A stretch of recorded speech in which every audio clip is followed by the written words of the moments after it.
Olá, meus queridos, vamos dar continuidade ao nosso estudo e no nosso encontro de hoje nós vamos começar falando das chamadas formas de extinção das obrigações. Quando nós tratamos das formas de extinções, a partir do artigo 304, que vai do artigo 304 ao 388, as diversas formas de extinção, a primeira delas que o Código Civil nos traz é o pagamento. Uma forma mais tradicional, mais habitual, mais comum, né, que se torna até mais cotidiana para a gente. E quando a gente fala de pagamento, o que a gente identifica no pagamento? Então vamos primeiro para a ideia conceitual, né? Pagamento, ele é uma forma direta de extinção das obrigações. Por que forma direta? Porque ela não é intermediada. Eu não preciso de alguém para intermediar o meu pagamento. Via de regra, comumente, como é que alguém paga uma dívida? Eu, devedora, pego a coisa devida e diretamente entrego ao credor, ou seja, sem qualquer intermediação. Por isso, forma direta. Eu não preciso, por exemplo, pegar a coisa devida, ir lá na justiça, levar ao credor, levar ao juiz para que depois chegue ao credor. Normalmente eu pego a coisa devida, diretamente entrego ao credor. Isso é ser forma direta de extinção. Bom, quando nós falamos de pagamento, o Código Civil, ele divide o pagamento em quatro partes. Por quê? Porque ele divide o pagamento segundo os elementos que compõem o pagamento. E aí o Código Civil fala de sujeitos do pagamento, depois ele fala de objeto do pagamento, depois de lugar do pagamento, depois de tempo do pagamento. Então o pagamento se divide em 4 elementos. Essa divisão que o Código Civil traz é extremamente didática e nós vamos seguir esta linha de raciocínio. E aí nós vamos começar a falar aqui agora do primeiro elemento do pagamento e, portanto, nós vamos falar de sujeitos do pagamento, que tem disposição no Código do artigo 304 ao artigo 312. Bom, quem é sujeito de um pagamento? Sujeito do pagamento são os indivíduos que realizam o pagamento. Mas aí o Código Civil, ele cria mais ou menos que uma divisão entre os dois sujeitos. Qual a análise dele? Como a obrigação tem 2 polaridades, o pagamento também terá 2 polaridades. E aí o Código Civil analisa, de um lado, quem é que deve pagar e do outro lado, a quem se deve pagar. Vamos começar com a polaridade passiva, ou seja, a parte onerada. E aí vamos falar primeiro de quem é que deve realizar pagamento. Quem é que deve pagar uma dívida? Nós sabemos que quem deve pagar uma dívida é o devedor. Só que quando o Código Civil veio falar de pagamento no direito brasileiro, ele se amparou na doutrina francesa. E aí ele vira e fala, aí a doutrina vem e fala o seguinte: olha, o sujeito que realizar pagamento de uma dívida, ele é chamado de solvens. Solvens por quê? Porque dá solvência à dívida. Então, solvens é o sujeito que realiza pagamento. Volto a repetir. Quem é que deve realizar um pagamento? Sempre o devedor. Mas o Código Civil, ele vem e analisa as diversas possibilidades. Nós sabemos que o devedor é quem deve pagar uma dívida. Mas da mesma sorte, nós sabemos que nem sempre é o devedor que realiza o pagamento de uma dívida. E aí vamos entender melhor isso. Por exemplo, o pai que paga a dívida do filho que é capaz civilmente. O pai que paga a dívida do filho que é capaz civilmente, ele não é obrigado ao pagamento dessa dívida, mas é possível que ele realize esse pagamento porque está vendo lá o filho onerado numa situação de dificuldade, chega lá para o credor e fala: olha, eu quero pagar a dívida do meu filho fulano de tal. Toda vez que esse pai realiza o pagamento dessa dívida do filho, que é capaz civilmente, ele se tornou então solvens dessa obrigação. Por quê?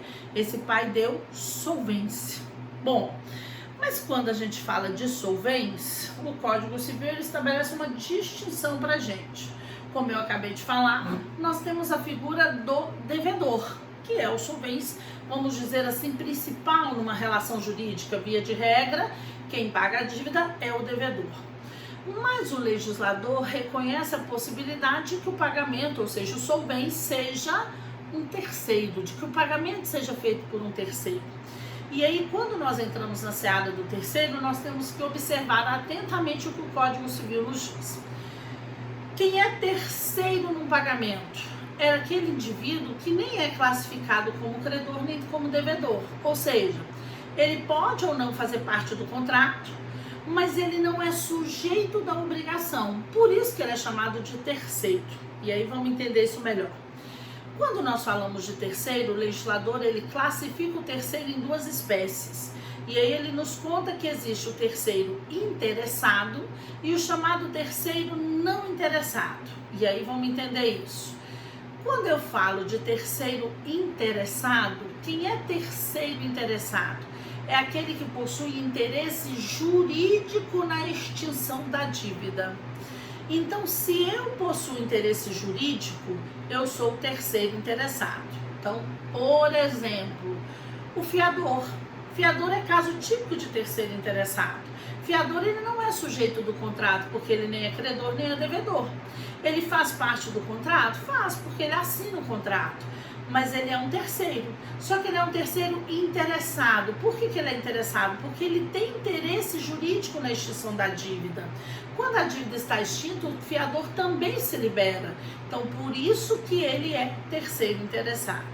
Bom, mas nós temos em contrapartida o chamado terceiro não interessado. Quem é terceiro não interessado? É aquele indivíduo que possui interesse na extinção da dívida, mas esse interesse não será jurídico. Ele será afetivo, emocional, de qualquer outra ordem, mas não será jurídico. Por exemplo, o pai que paga a dívida do filho que é capaz civilmente. Ele é um terceiro não interessado. Observe, ele é terceiro porque ele não é sujeito a obrigação, nem é credor, nem é devedor. E ele é não interessado. Por quê? Porque o interesse dele é afetivo, decorre da relação de parentesco com o filho. Mas não é jurídico, porque ele não tem vinculação jurídica com a dívida. Por isso, terceiro não interessado. Bom, qual é a relevância de nós separarmos o terceiro interessado do terceiro não interessado? É que toda vez, que o terceiro interessado realizar pagamento, ele se subroga nos direitos do credor. Olha a subrogação voltando aí pra gente. Nós estudamos a subrogação lá nas obrigações indivisíveis. Agora o Código Civil traz uma segunda hipótese. Então, toda vez que o terceiro interessado realizar pagamento da dívida, ele subroga-se nos direitos do credor. Quem é que diz isso? O artigo 346, inciso 3 do Código Civil. Ele fala do cabimento da subrogação e fala do terceiro interessado. Então, se o fiador pagou a dívida da Maria, que é a devedora, ele se subroga nos direitos do João, que é o credor. Então, ele vai usufruir de todas as taxas de juros, multa, garantias que existam na obrigação. Bom, isso é uma regra, tá? Então, toda vez que o terceiro interessado realizar pagamento, se subroga nos direitos do credor. Mas aí, nós temos o terceiro não interessado. E quando nós falamos do terceiro não interessado, qual é a primeira coisa que nós vamos observar? Que terceiro não interessado não se subroga nos direitos do credor. Então, terceiro não interessado não se subroga. Mas ele tem direito ao ressarcimento pelo que ele pagou? Aí vai depender, e não se esqueçam disso. Quando o Código Civil fala do terceiro não interessado, ele divide o terceiro não interessado em duas subespécies. Então ele fala assim, olha, nós temos o terceiro não interessado que paga em nome próprio e nós temos o terceiro não interessado que paga em nome do devedor. A depender da situação dele, eu vou ter ou não direito ao ressarcimento. E aí vamos compreender isso. Vamos pensar o seguinte, eu, Ana, sou irmã da Maria, que é a devedora da obrigação. Tô vendo minha irmã, que é a Maria, muito onerada com a dívida, sem condições de pagamento. Maria deve 5 mil reais. Vamos fazer uma observação aqui. Vamos colocar nossa esqueminha no quadro. Então, João, credor da Maria. Vou colocar aqui numa dívida que possui um fiador, que é F1. Dívida essa no valor de 5 mil reais. Com vencimento daqui a 30 dias ou já vencida, tanto faz. Por que tanto faz se ela já está vencida ou não? Porque para que eu realize pagamento, é possível que eu pague antes do vencimento. Então, eu posso pagar antes do vencimento, no vencimento ou após o vencimento. Não vai mudar nossa norma aqui que o código dispõe. Se eu sou, então, terceira não interessada, então vamos dizer que eu, Ana, sou irmã da Maria. Resolvi procurar o credor para realizar pagamento da dívida da Maria. Quando eu procuro o credor, eu chego para ele e falo: ó, João, eu sou irmã da Maria, então eu gostaria de realizar o pagamento da dívida da Maria. Qual é a primeira pergunta que o João vai me fazer? Tá bom, Ana. Ele então vai emitir recibo em meu favor. Aí vem a pergunta: Ana, você quer o recibo no seu nome ou em nome da Maria? Essa resposta que eu vou atribuir já faz toda a diferença para se identificar se o pagamento foi feito por terceiro não interessado em nome próprio ou em nome do devedor. E aí vamos compreender isso. Se eu disser aqui: não, eu quero que o pagamento se dê no meu nome. Aí vamos entender isso. O João, então, vai emitir um recibo dizendo o seguinte: recebi a importância de R$5.000 na data tal, de ano de tal. Observe, aqui ele vai dizer que quem fez o pagamento, então o recibo, que é o documento que externa a realização do pagamento, vai contar que houve um pagamento, mas estará indicando que esse pagamento foi feito por um terceiro. Isso quer dizer que eu comprovo que eu paguei a dívida da Maria no meu nome. Toda vez que isso acontecer, nós temos então o pagamento feito por terceiro não interessado em nome próprio. Toda vez que o pagamento é feito por terceiro não interessado em nome próprio, qual é a consequência? Ele tem direito ao ressarcimento. Ele não se subroga, mas ele tem direito ao ressarcimento pela quantia que ele pagou. E aí vamos identificar isso aí que eu estou afirmando para vocês. Olha o artigo 305 do Código Civil, que nos diz o seguinte: o terceiro não interessado que paga a dívida em seu próprio nome, como é a hipótese, tem direito a reembolsar-se do que pagar, mas não se subroga nos direitos do credor. Então eu tenho direito ao ressarcimento. Quer dizer o quê? Que eu que paguei meu próprio nome, se eu quiser, depois eu posso vir cobrar da Maria. Mas eu não vou me subrogar. Então, se a Maria não pagar, eu não tenho direito a cobrar dos fiadores, do fiador dela. Eu não tenho direito a usufruir da taxa de juros, da multa do contrato, a não ser que eu tenha pago esses valores, né, já em atraso. Mas eu não tenho direito a usufruir das prerrogativas do contrato. Por quê? Porque eu não me subroguei. Aí, só para a gente concluir o raciocínio aqui, vem um parágrafo único que fala assim: se pagar antes de vencida a dívida, só terá direito ao reembolso no vencimento. O que o Código Civil quer dizer com isso? Ele está dando garantias para o devedor. Se eu, Ana, paguei antes do vencimento, 30 dias antes, eu paguei meu próprio nome, eu posso cobrar da devedora, mas eu só posso cobrar dela no vencimento, que é o momento em que a dívida estaria exigível nessa obrigação. Bom, mas o legislador também fala o seguinte: é possível que o pagamento da dívida seja feito por um terceiro não interessado em nome do devedor. Então, da mesma sorte, eu, Ana, chego lá para realizar o pagamento da dívida. Chego e falo assim: olha, eu queria saber o seguinte, credor João, eu vim pagar para você a dívida da Maria. E aí, o João vai fazer a mesma pergunta: Ana, o recibo em nome de quem? Se eu disser: não, põe o recibo em nome da Maria, o que eu estarei fazendo? Eu sou terceira não interessada que estou pagando a dívida em nome da devedora, que é a Maria. Quer dizer que o documento que externa a realização do pagamento da dívida é um documento que indica que quem pagou foi a devedora Maria. Qual é a consequência? Eu, terceiro, então, pelo documento existente, não comprovo que fui eu que paguei. Não quer dizer que eu não prove que eu paguei, mas pelo documento que externa a quitação, que é o recibo, quem pagou foi a Maria. Qual é a consequência disso?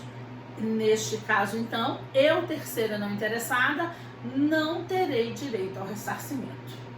Ok? Então, terceiro interessado pagou, se subroga nos direitos do credor.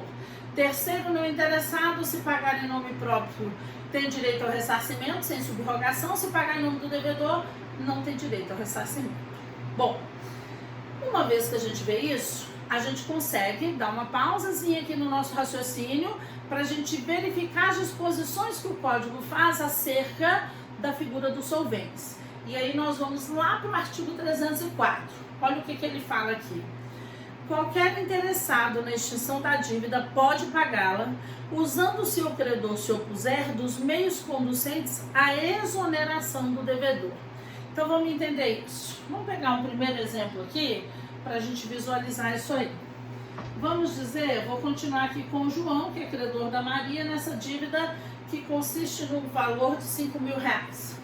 Se no vencimento a Maria vier pagar R$5.000 e de repente existe uma divergência, o João fala, não Maria, você não está me devendo R$5.000, você está me devendo, por exemplo, 5.200. Você não se lembra? Nós usamos a taxa tal de atualização desse valor. Enfim, houve uma divergência. Maria fala, não João, mas não existiu isso. Você não lembra que a gente abriu mão de inserir essa taxa? E aí os dois não entram no consenso. Quer dizer que o João, no vencimento, se recusou a receber o pagamento da dívida. Toda vez que isso acontecer, se o credor se opuser a receber, o pagamento no vencimento, qual a consequência? A lei vem e fala, olha, então, existem meios conducentes à exoneração do devedor. Existem medidas judiciais que vão liberar o devedor, como, por exemplo, o chamado pagamento em consignação. O que é o pagamento por consignação ou em consignação? É o pagamento por meio de depósito, que pode ser inclusive judicial. É o que popularmente a gente ouve falar, eu vou pagar na justiça, eu vou pagar em juízo, e isso é o pagamento com subrogação. Isso quer dizer que se a Maria vier pagar no vencimento e o credor se recusar, estou presumindo uma recusa sem justo motivo, ela pode ir lá na justiça e consignar o pagamento, discutir o valor que ela deve para realmente pagar em juízo. Isso é fazer uso dos meios conducentes à exoneração do devedor. Só que isso é direito de ação. Então, para eu exercer meu direito de ação, vocês estudaram as condições da ação e vocês sabem que uma delas é a legitimidade de partes. Então, eu tenho que estar legitimada a propor ação de consignação e pagamento. O devedor, ele possui essa legitimidade, porque ele é diretamente interessado na extinção da dívida, ele é parte, ele tem vinculação direta, ele é sujeito da obrigação. Isso quer dizer que a Maria pode ir na justiça consignar. Mas aí vamos mudar a temática aqui, o exemplo. Agora, o fiador falou assim, Maria, eu sei que você está apertada, tudo, então no vencimento eu vou pagar a dívida para a gente, se liberar dessa obrigação. Então o fiador pegou os R$5.000, veio trazer para o credor João, que por sua vez vira e fala o seguinte, não fiador, eu não tenho que receber 5.000, mesma historinha, a Maria me deve 5.200 e tal, fato é que o João se recusou a receber os R$5.000. Aí vem o artigo 304 e fala, qualquer interessado na extinção da dívida, e o fiador é diretamente interessado, tem o direito, a realizar esse pagamento. Se não conseguir, porque o credor se opôs, ele vai poder fazer uso dos meios conducentes à exoneração do devedor. O que o Código Civil está nos contando aqui? Que se o fiador for pagar e o João se recusar, o fiador tem legitimidade para ir na justiça consignar o pagamento. Por que ele está legitimado a isso? Porque ele tem interesse jurídico na extinção da dívida, ele está vinculado a essa obrigação, então é um direito dele extinguir a dívida. Isso está no caput. Mas aí a gente pensa, e o terceiro não interessado? Então aquele pai que vem pagar a dívida da filha que é capaz civilmente. Será que o pai da Maria, se ele chegar aqui e vier pagar e o João se recusar, será que ele pode ir na justiça consignar esse pagamento? Aí o parágrafo único do artigo 304 nos diz o seguinte, igual direito, qual direito? Que está no caput. Igual direito cabe ao terceiro não interessado se o fizer em nome à conta do devedor, salvo oposição deste. O que o Código Civil então está dizendo aqui pra gente? Sim, o terceiro não interessado, ele pode consignar. Olha o que o Código Civil está dizendo. Uma pessoa que não possui nenhuma vinculação jurídica com a dívida pode ir na justiça e entrar com ação de consignação e pagamento, do mesmo jeito que o devedor ou o fiador faria. Isso quer dizer o quê? Que ele tem legitimidade, mas desde que a intenção dele seja realizar o pagamento em nome do devedor. Por que em nome do devedor e não em nome próprio? Porque se a intenção dele é pagar em nome do devedor, o intuito dele é extinguir a dívida. E isso é compatível com a finalidade da consignação. Para que eu vou consignar na justiça? Para extinguir a obrigação.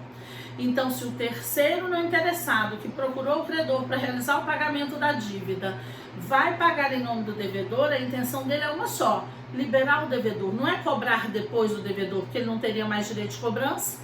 Então, ele tem legitimidade para ir na justiça propor ação de consignação como se fosse um dos sujeitos da obrigação. Agora, se a intenção dele é pagar em nome próprio, a intenção dele é ser ressarcido. Quem tem por intenção ser ressarcido posteriormente, não poderá consignar o pagamento, ok? Bom, mas aí vem o artigo 306. E antes de nós entendermos o artigo 306, vamos só mudar aqui o nosso cenário para a gente conseguir visualizar essa disposição do código. Qual é a hipótese aqui? Eu tenho que o João é credor da Maria, numa dívida que a Maria deve ao João a coisa X. Vou considerar que essa dívida esteja vencida e não paga. Vencida e não paga, ela é exigível. Quer dizer, então, que o João, que tentou receber da Maria e não conseguiu, ele resolveu cobrar judicialmente. Vou pôr aqui ação. Qual ação que ele propôs? Ação de cobrança, ação de execução, tanto faz. Ele está cobrando judicialmente. Esse é o cenário. Maria não pagou no vencimento, João entrou com ação, sei lá, ação de cobrança contra ela. Ponto. Vamos dizer que chega aqui um terceiro, que é o Carlos. Vou considerar que ele seja um terceiro não interessado. O Carlos chegou para o João e falou assim: João, vim realizar pagamento da dívida da Maria para você. Até aqui seria um pagamento feito por terceiro não interessado. O João pergunta: tá, eu recebo o pagamento. Em nome de quem, Carlos? Não põe meu nome, em nome próprio. Quer dizer que o que nós vimos até agora é que o Carlos é um terceiro não interessado que realizou o pagamento em nome próprio. Ele tem direito ao ressarcimento? Tem, porque ele pagou em nome próprio. Isso é o que nós sabemos até agora, né, identificando o que está lá no artigo 305. Mas o artigo 306, ele cria uma exceção a essa regra, e aí vamos entender, porque eu só estarei na exceção se eu conjugar dois elementos que o legislador coloca pra gente. E aí vamos lá. Olha o que ele fala. O pagamento feito por terceiro, com desconhecimento ou oposição do devedor, não obriga a reembolsar aquele que pagou se o devedor tinha meios para ilidir a ação. Então vamos visualizar isso aqui. Qual é a hipótese que o Código Civil está trabalhando no artigo 306? Ele está trabalhando da hipótese que existia um pagamento. Só que esse pagamento se deu em uma das duas condições do Código. Primeira delas, o pagamento feito com desconhecimento do devedor ou com oposição do devedor. E aí vamos entender qual a visão do Código. Se o Carlos chega aqui para pagar a dívida da Maria com o João com desconhecimento da Maria, a Maria não sabia que ele ia pagar, o Código Civil identifica um risco nesse pagamento. Que risco é esse? Ué, eu vou estar entrando na obrigação de uma pessoa sem que ela saiba, e eu não sei quais são as nuances da obrigação. Quer dizer, é possível que ali a Maria consiga comprovar que a obrigação é nula, é anulável. É possível que a Maria já tenha pago essa dívida e o João esteja cobrando de má fé. É possível que ela tenha obtido remissão. Observe o tanto de situações que podem ter ocorrido. Então, qual é a visão do legislador? A Maria, então, o terceiro, então, está se metendo num negócio jurídico em que ele desconhece as particularidades desse negócio jurídico. Isso para o Código Civil é sempre um risco. Então, quando eu pago com desconhecimento do devedor e eu sou terceiro, eu estou pagando de maneira arriscada. A segunda hipótese que o Código traz é de que o pagamento se deu com oposição do devedor. Oposição essa que pode ser verbal ou escrita, tanto faz. Então, por exemplo, eu sou terceiro, chego e falo: Maria, eu vou pagar a sua dívida. Maria fala assim para mim: não, Ana, não pago não. Só dela dizer isso, já existiu oposição. E por que ela está opondo? Porque talvez ela tenha meios para resolver a obrigação de outra maneira. E qual a hipótese do código? Eu, terceira, mesmo com oposição do devedor, fui lá e realizei o pagamento da dívida. O que a gente nota com isso? Da mesma sorte que eu mencionei na situação anterior, é um pagamento arriscado. Eu estou pagando sem saber as condições da obrigação. Bom, mas você pode fazer pagamento arriscado? Pode. Nós estamos lidando com direitos disponíveis, então se eu ainda assim quiser pagar, eu posso, mesmo com desconhecimento ou oposição do devedor. Mas o artigo 306, ele vem e fala, não, porque até aqui se eu pagar arriscado, isso não tira o meu direito de cobrar depois do devedor, porque é pagamento feito em nome próprio, por terceiro não interessado. Mas na hipótese do artigo 306, ele conjuga esta oposição do devedor ou desconhecimento, e aí ele fala assim, e o devedor tinha meios para ilidir a ação. E aí vamos entender isso. Então eu paguei de forma arriscada, com desconhecimento ou oposição, e conjugado a isso o devedor tinha meios para ilidir a ação. A questão é, o que é ilidir a ação? Ilidir é extinguir a ação, extinguir a cobrança judicial, mas extinguir comprovando que você não deve mais. Então veja bem, existe lá no processo civil os modos de extinção ou resolução do processo. Eu não estou afirmando que isso seja ilidir. Ilidir é você extinguir, mas por você comprovar que você não deve mais. Então, por exemplo, Maria aqui resolve discutir essa dívida na justiça. Quando ela vai lá na justiça discutir a dívida, ela consegue comprovar, por exemplo, que essa obrigação é nula, porque existe alguma causa de nulidade, porque essa obrigação é anulável. Por exemplo, Maria assinou o contrato com a Gida, porque a Maria já pagou, se ela já pagou, ela não tem que pagar de novo, porque a Maria obteve remissão, se ela obteve o perdão da dívida, ela não tem que pagar essa dívida. Então, ilidir a ação é comprovar que você não deve mais. Se você comprova que você não deve mais, vai extinguir a cobrança judicial. Qual é a hipótese, então, do artigo 306? Eu, terceira não interessada, procurei o João para realizar o pagamento da dívida. O Carlos, né, que é no meu exemplo, procurou o João para realizar o pagamento da dívida. Quando ele procurou o João, ele procurou ou com desconhecimento da Maria ou com oposição da Maria. Vamos considerar o desconhecimento, que é o mais comum. Maria sequer sabia que o Carlos ia pagar a dívida dela. O Carlos está bem intencionado? Está, mas ainda assim ele pagou com desconhecimento da Maria. Conjugado ao desconhecimento, Maria tinha meios para ilidir a ação. Maria tinha meios para comprovar que ela não teria mais que realizar pagamento. Qual é a consequência? Quando ele paga ao João e pagou em nome próprio, nós sabemos que ele tem direito ao ressarcimento. E aí o que o código fala? Não, nessa hipótese não. Porque se a Maria tinha meios para ilidir a ação, ela comprova que ela não teria que pagar para o João. Se ela não teria que pagar para o João, ela não vai ter que pagar para você, Carlos. Então aqui ele perde o direito ao ressarcimento. Qual é a consequência disso? O Carlos pode depois discutir a devolução desse dinheiro frente ao João? Isso é um problema dele, poder ele pode. Mas o devedor, aqui no caso a Maria, não teria que pagar ao Carlos. É a única hipótese. Fora isso, se ele pagou em nome próprio, ele tem direito ao ressarcimento. Ok? Bom, aí nós vamos lá para o artigo 307, que diz o seguinte: só terá eficácia o pagamento que importar transmissão da propriedade quando feito por quem possa alienar o objeto em que ele consistiu. Então vamos compreender isso aí. Observem que o legislador está falando de eficácia. Então o que ele está dizendo?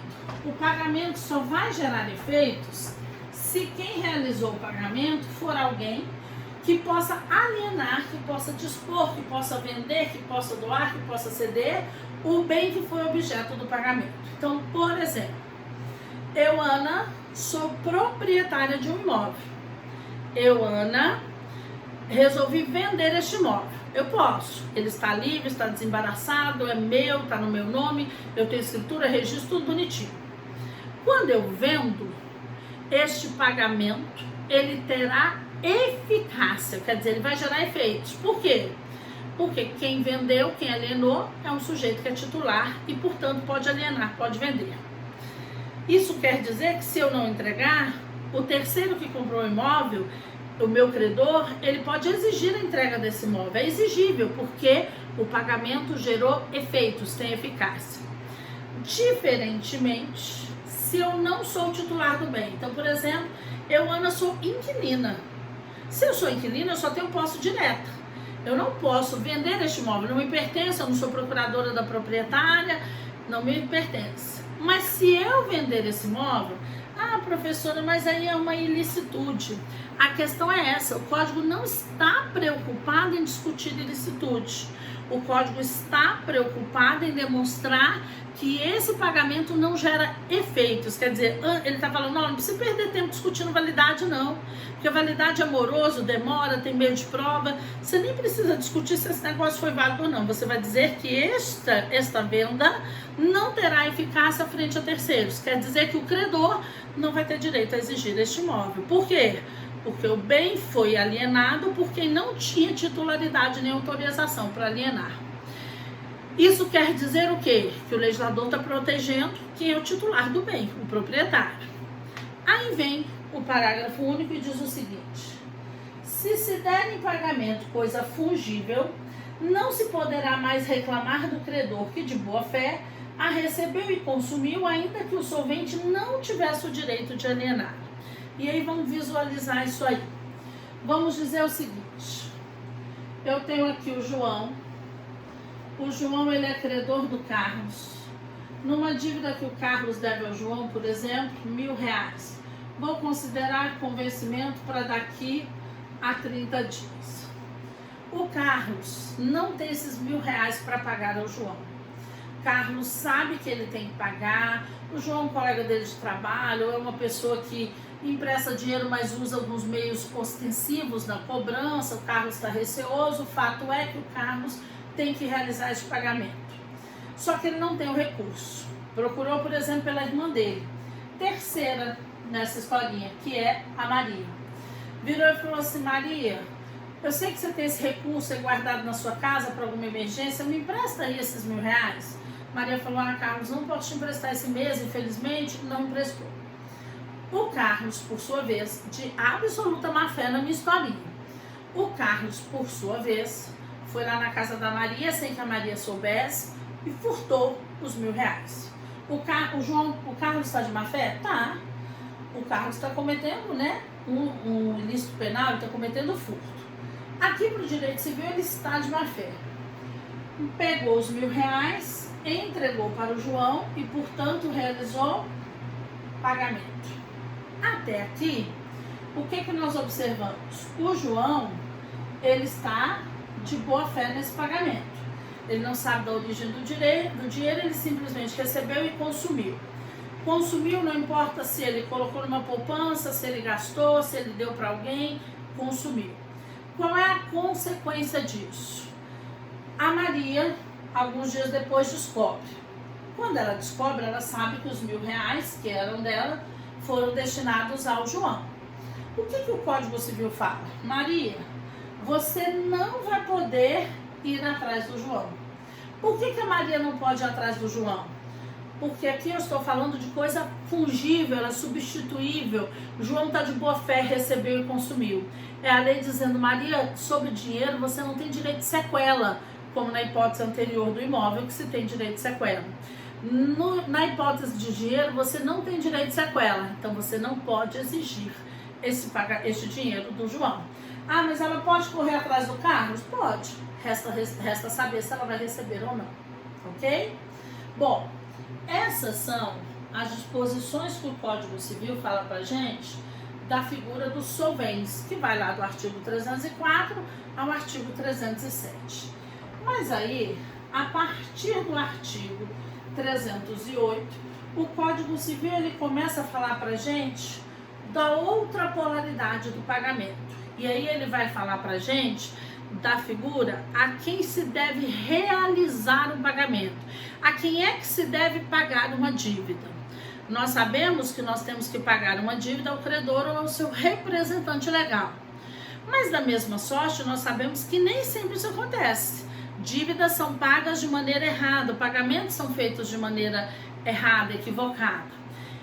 E aí o legislador, né, buscando essas disposições do código lá no direito francês, ele vem e ele faz com que a doutrina diga o seguinte: nós vamos copiar o direito francês. Então, toda vez que se realiza um pagamento, alguém recebe, alguém aceita o pagamento.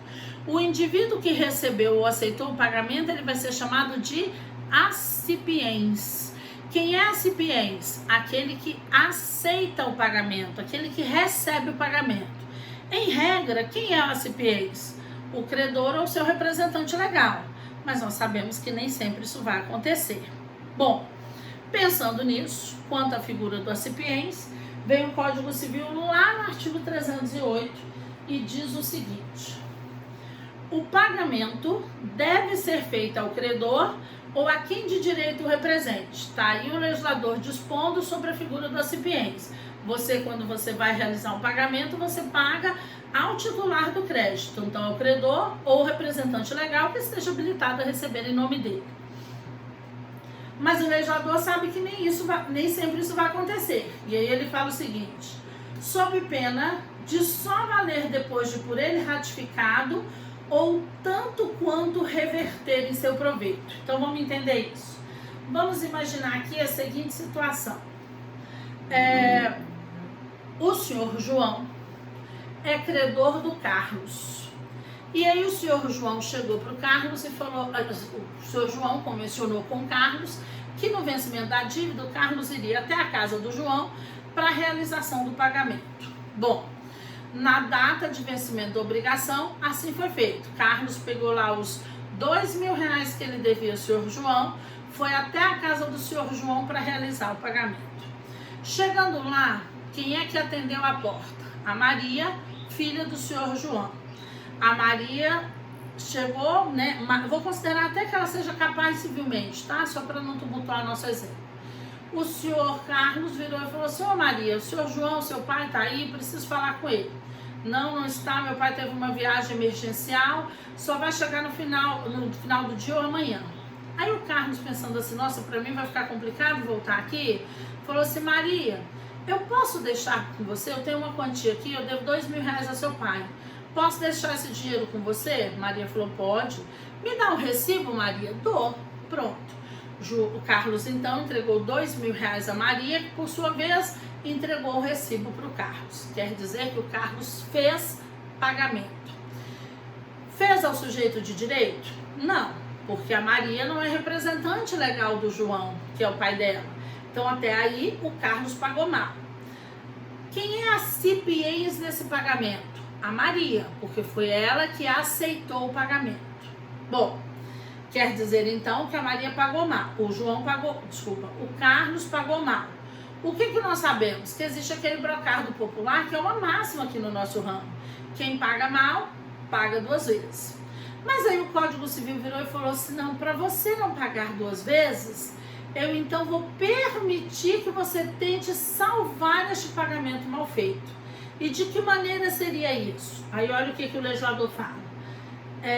Sob pena de só valer depois de por ele ratificado ou tanto quanto reverter em seu proveito. Então, qual é a hipótese que o código traz? Que esse pagamento só vai valer frente ao credor se ratificado por ele. Então, vamos entender isso. O que é ratificar um ato? É confirmar. Então, este pagamento ele tem que ser confirmado pelo credor para que ele tenha naturalmente, né, uma validade frente ao credor. Bom, quem é que vai ratificar? O próprio credor. Se o credor ratificar, você está comprovando que você pagou errado, mas que ao final o dinheiro chegou, o pagamento chegou ao credor. Por isso, ele passa a gerar efeitos frente ao credor. Então, por exemplo, o Carlos deixou os R$2.000 com a Maria. O Carlos, no dia seguinte, entra em contato com o senhor João. Essa ratificação ela pode ser tanto verbal quanto escrita, ressaltando que se ela for verbal, a dificuldade é meio de prova se for questionado judicialmente. Mas ela pode se dar das 2 maneiras. Mas vamos dizer que no dia seguinte o Carlos procurou pelo senhor João, lá no comércio do senhor João. O senhor João estava lá. Aí ele chega e fala assim: senhor João, ontem eu não pude esperar o senhor, mas eu deixei o seu dinheiro com a sua filha, que é a Maria. O senhor recebeu? Ah, não, meu filho, ela me repassou, tá tudo certo. Ah, então tá, senhor João. O senhor assina aqui o recibo para mim? Se o senhor João der o ok no recibo, pronto. Isso quer dizer que houve ratificação, ou seja, o Carlos está comprovando que ele, Carlos, pagou errado. Mas que apesar dele ter pago errado, o pagamento chegou até o credor, por isso ratificado. Isso valida o pagamento, extingue a dívida do Carlos. Mas a segunda hipótese que o legislador traz é do pagamento ter sido ratificado pelo credor. E aí vamos entender isso, vamos mudar nossa obrigação. A Maria deve ao senhor João 100 cabeças de gado. Data de vencimento da obrigação, como convencionado, Maria pegou o gado e foi levar até a casa do senhor João, até a fazenda do senhor João. O senhor João não estava lá, nem a pessoa que era responsável pela fazenda do senhor João, habilitada a receber em nome dele. O que a Maria deveria fazer? Levar o gado de volta e trazê-lo no outro horário em que o senhor João estivesse. Mas a dona Maria optou em não fazer isso, muito cansativo para os animais, muito complicado, muito desgastante para eles. O que a Maria fez? Pegou lá um funcionário da fazenda, falou: senhor Carlos, que era o Carlos, senhor Carlos, posso deixar aqui essas 100 cabeças de gado com o senhor? Eu tenho que deixar para o senhor João, que é o dono da fazenda. Depois eu falo com o senhor João. O senhor Carlos falou: pode deixar. Maria então entregou as 100 cabeças de gado para o Carlos. Maria então fez pagamento. Só que ela fez pagamento a um sujeito que não é sujeito de direito no pagamento, não está habilitada a receber. Quer dizer que até aí Maria pagou mal, vai ter que pagar de novo. Para não ter que pagar de novo, o Código Civil traz as possibilidades. Primeira delas, a ratificação. Vamos dizer que a Maria ligou para o senhor João e falou: senhor João, eu deixei aí o gado que eu lhe devia, tudo certo, o senhor recebeu? O senhor João vira e fala: não, dona Maria, não recebi não sei nem do que se trata. Quer dizer que o senhor João não ratificou.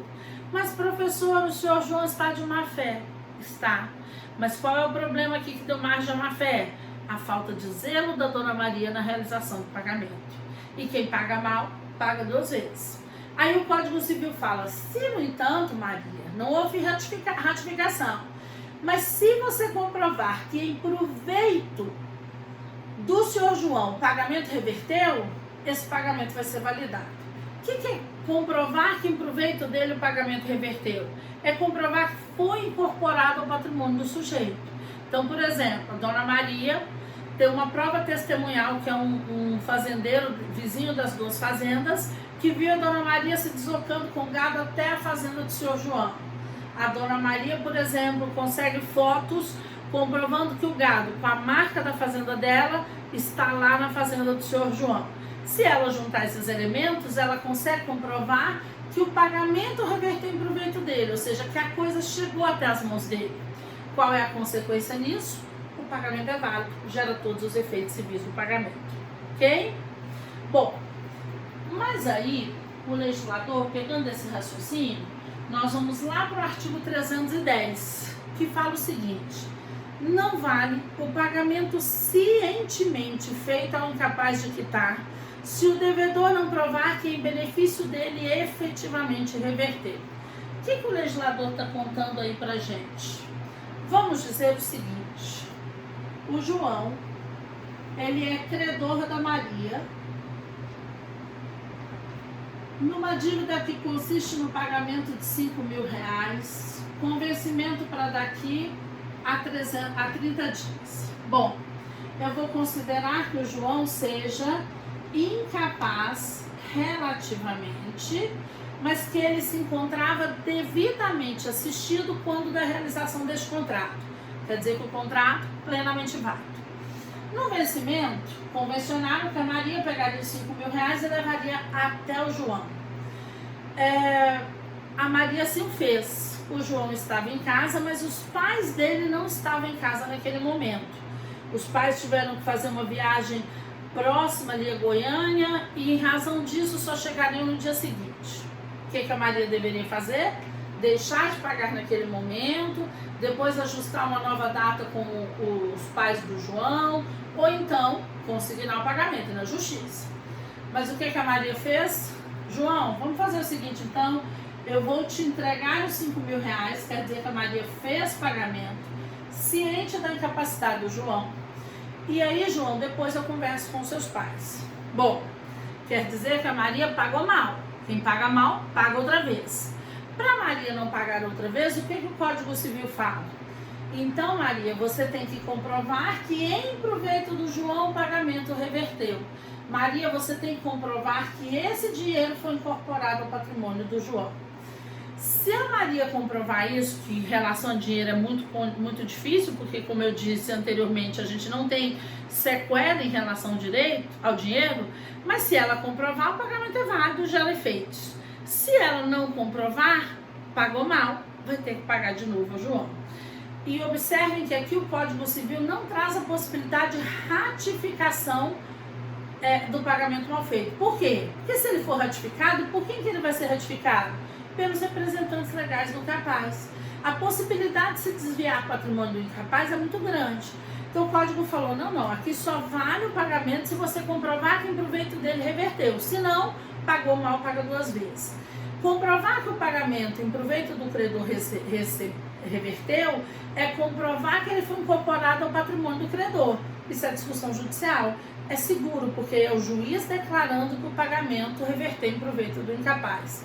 Por isso que a lei só coloca aqui a possibilidade de reverter, comprovar que em favor do credor o pagamento reverteu.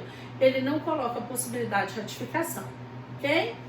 Bom, mas quando nós estamos falando dessa figura do pagamento, o Código Civil ele traz pra gente um indivíduo muito próprio aqui, que é o chamado credor putativo. Quem é credor putativo? Credor putativo é aquele que dá a real aparência de ser o legítimo credor, mas não é. Exemplo disso, você vai realizar o pagamento de uma dívida. Tem alguém atrás de um balcão de uma loja recebendo os pagamentos. Está lá no caixa, escrito caixa. Você vai lá, faz um pagamento, pronto, você saiu da loja. Alguns dias depois você vê na mídia que aquela pessoa que estava ali atrás do balcão era um ladrão, estava cometendo lá um roubo no momento na loja, você entrou, realizou o pagamento. Quer dizer que o titular, que é o dono da loja, não recebeu o pagamento, você pagou mal. Mas você pagou mal e não vai ter que pagar de novo nesse momento. Por quê? Porque uma pessoa atrás de um balcão de uma loja, atrás do caixa, presume-se que ela esteja habilitada a receber. Se depois foi verificado que ele era um ladrão, que ele não estava habilitado a receber, isso não é uma preocupação do devedor.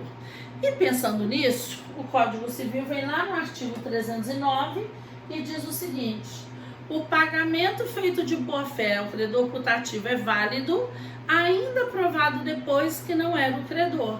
Então o legislador está dizendo, olha, se o pagamento for credor putativo, todo pagamento feito a credor putativo é válido, porque você está demonstrando que você se enganou, mas que você se enganou porque aquela situação enganaria qualquer um. Olhem que o pagamento de boa-fé feito ao credor putativo.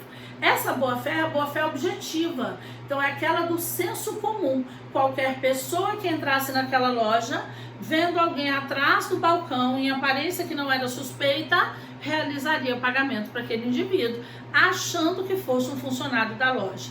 Isso é ser credor putativo, ok? Bom, mas aí o legislador vai lá no artigo 311. E aí, antes da gente ler o artigo 311, ele está falando para a gente da chamada presunção de pagamento. Por diversas situações, por diversos artigos ao longo do pagamento, nós vamos estar diante das chamadas presunções de pagamento. O artigo 311 traz uma das presunções. Então, antes da gente identificar o que está inserido no artigo 311, vamos identificar essa presunção de pagamento. O que é uma presunção de pagamento? Presunções de pagamento são situações que levam a crer que houve pagamento, mas na verdade não houve. O Código Civil, quando ele fala das presunções de pagamento, e aí não se esqueçam disso, toda presunção de pagamento, ela é iuris tanto. O que quer dizer a presunção iuris tanto? Quer dizer que ela é uma presunção relativa, que sempre admite prova em contrário. Então, toda presunção de pagamento, ela é iuris tanto. Nenhuma presunção de pagamento vai ser iuris et iure, ou seja, uma presunção absoluta. Todas aqui são relativas.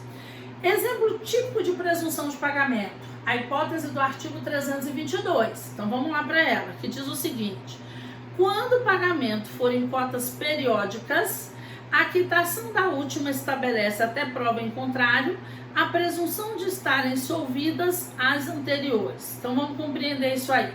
O Código Civil, então, aqui no artigo 322, nos traz uma presunção de pagamento. O que ele está se referindo? A uma prestação periódica. O que nós já estudamos? Que prestações periódicas são aquelas que são cumpridas por períodos. Períodos que são dispostos pelos sujeitos da obrigação. Quinzenal, mensal, semanal, anual, tanto faz. Mas aí vamos pensar o seguinte: a dona Maria, ela foi numa loja de eletrodomésticos, resolveu comprar lá um eletrodoméstico, sei lá, uma geladeira. Comprou essa geladeira em 12 parcelas. Então ela está firmando uma prestação periódica. De que maneira ela vai pagar essa geladeira? Conforme a disposição do carnezinho que ela recebe, mês a mês. Paga a primeira, depois a segunda, a terceira, a quarta, assim sucessivamente, até chegar à última, que é a 12ª parcela. Qual é então a presunção do Código Civil? A quitação da última gera presunção de estarem solvidas as anteriores. Então você só chegou na última porque você foi pagando mês a mês. Então quando você chega na última, você pagou as anteriores. Mas aí, vamos dizer que a dona Maria, ela resolveu aderir a uma promoção da loja. Qual era a promoção da loja? Se você pagar uma vencida e uma vincenda, você tem um desconto X na vencida, na vincenda. Dona Maria adorou isso, falou: opa, vou aderir. Então, como ela aderiu, no primeiro mês ela pagou a primeira e a última. No segundo mês, a segunda e a penúltima. No terceiro mês, a terceira e a antepenúltima. E assim sucessivamente. Quer dizer, então, que no primeiro mês de pagamento, a dona Maria já tem o pagamento da última parcela. Qual a presunção do Código? Quitada a última parcela, presume-se pagas as anteriores. Mas nessa hipótese, as anteriores não estarão pagas. Por quê? Porque ela só aderiu, né, a um programa de pagamento da loja. Por isso, a presunção é iuris tanto. Por isso, o credor pode provar que não houve pagamento das anteriores. Ok? Bom, ainda referente aos sujeitos do pagamento, veio o Código Civil lá no artigo 312 e diz o seguinte: se o devedor pagar ao credor, apesar de intimado da penhora feita sobre o crédito ou da impugnação a ele oposta por terceiros, o pagamento não valerá contra estes, que poderão constranger o devedor a pagar de novo, ficando-lhe ressalvado o regresso contra o credor. Então vamos lá. Quando o legislador fala se o pagamento for feito apesar de intimado da penhora ou da impugnação oposta a terceiros, o que o legislador está dizendo? Que o devedor sabia que ele não poderia pagar e ele pagou. Então vamos pensar o seguinte: eu tenho aqui o João, credor da Maria, numa dívida que a Maria deve ao João, por exemplo, um bem móvel, numa promessa de compra e venda. Então, firmar aqui uma promessa de compra e venda, ainda não tem contrato efetivo, mas tem um pré-contrato, uma relação entre eles. Paralelamente, numa outra relação jurídica, eu tenho aqui o Carlos, e o Carlos é credor da nossa Maria. A Maria, que ali está vendendo o imóvel, aqui ela deve ao Carlos a quantia X numa dívida vencida e não paga. Duas relações jurídicas distintas. Aqui a Maria tem que pagar a quantia X para o Carlos, aqui ela vendeu o imóvel para o João. Bom, nesta ação aqui, a Maria foi citada para pagar ou nomear bens a penhora. Não pagou, não nomeou bens a penhora, não está nem aí com a dívida dela. O juiz voltou o processo para o Carlos e falou: Carlos, indique bens da Maria passíveis de penhora. A Maria tem um primeiro imóvel, que é bem de família, não pode ser penhorado. Mas a Maria tem um segundo imóvel, que é esse aqui, ó, que ela está vendendo para o João. Vejam que eu estou no gerúndio, está vendendo, ela ainda não concluiu a venda. Mas aí, vamos dizer que Maria pegou, o Carlos virou e falou: Excelência, eu gostaria que fosse penhorado um imóvel que a Maria tem em nome dela. O juiz deferiu a penhora. Quando o juiz defere a penhora, Maria vai ser intimada, para que ela saiba que ela não poderá dispor desse imóvel, porque ele vai ser destinado ao pagamento da dívida dela com o Carlos. Qual é a hipótese do Código Civil no artigo 312? Que a Maria, mesmo ciente disso, pegou o imóvel e entregou ao João. Quando a Maria entrega o imóvel ao João, a Maria então fez pagamento. Mas observe, ela fez um pagamento que ela não poderia ter feito, porque ela já estava intimada da penhora. Se ainda não tivesse havido a intimação da penhora, no primeiro momento esse pagamento seria de boa fé e, portanto, válido. Mas ela já estava intimada da penhora e ela fez pagamento. Qual é a visão do Código Civil? Aí vamos voltar para o artigo. E veja bem, poderia isso aqui ser uma impugnação aposta por terceiros. Ainda assim, se a Maria entregar, ela fez pagamento de má fé, ela já foi intimada da impugnação da penhora ou da penhora. Aí o legislador fala, o pagamento não valerá contra este. O pagamento que a Maria fez aqui para o João não vale frente ao Carlos.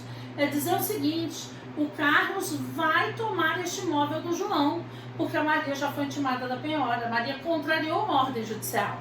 Tanto que o legislador indica que poderão constranger o devedor a pagar de novo. Quer dizer o quê?